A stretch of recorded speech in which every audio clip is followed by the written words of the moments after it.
So Kitai and Rin have this argument, this disagreement. Chagan comes, they meet up with Chagan, and when Rin tells Chagan about Alton, he's very distressed, and he's convinced that he would have sensed something. He would have sensed his spirit, and he doesn't. I like that he doesn't sense his spirit, because that's just how it goes for everyone. It kind of also puts in this perspective of Chagan, you weren't that special to Alton. He didn't say goodbye to you. That's how broken Alton was. And I think you know that. It's sad to see that Chagan lost someone he truly cared about. And he doesn't have many friends, nor does he have allies. And he considered Alton one. So, and we get towards the very ending. They have their burial with, they have their own personal funeral for Alton. Rin learns that Alton gave the site to her instead of Chagan. Chagan is in much agreement with Rin's plan to destroy anybody who's betrayed them and put them in this position. Yeah, and that's the end of book one. My overall thoughts on the Poppy War is that it's not for me, and I'm just not the YA age anymore to like something like this. I can see why it got really good reviews and it got a lot of hype.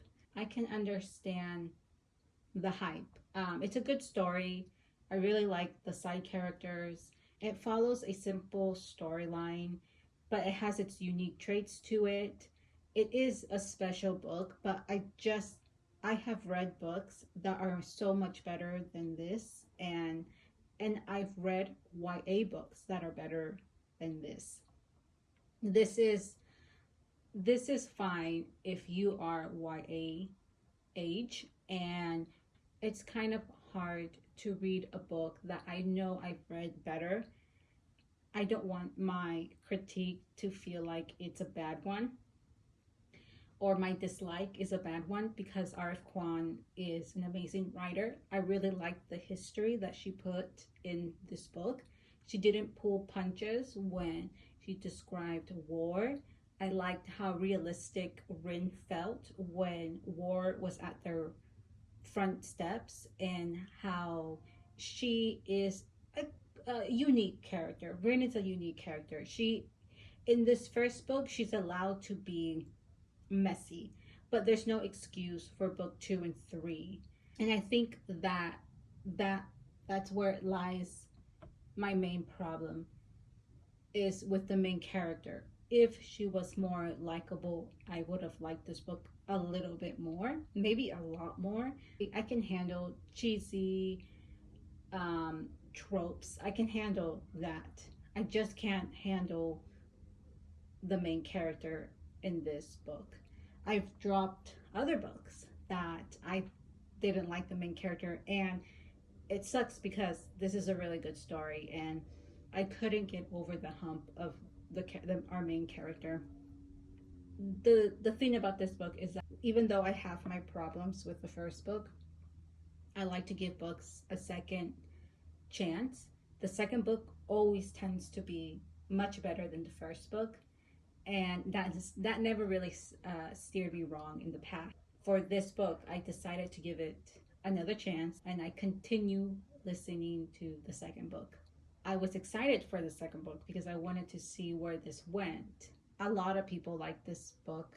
I don't know why. Sometimes I see a lot of fan art that really defend Rin's action. I've read some comments on Rin and Alton, how they like are good people together or something.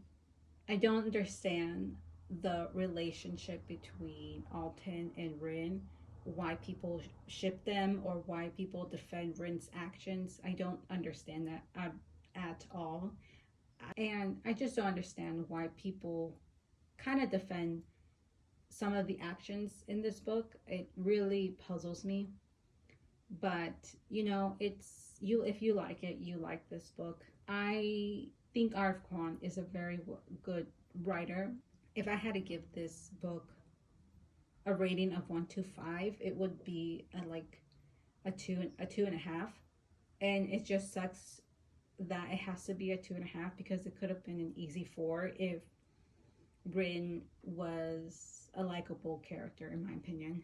And I don't recommend the audiobook actually, even though the audiobook is so good. I feel like the narrator, she really brings Rin's brattiness to life, and it just, my irritation of Rin triples in book 2.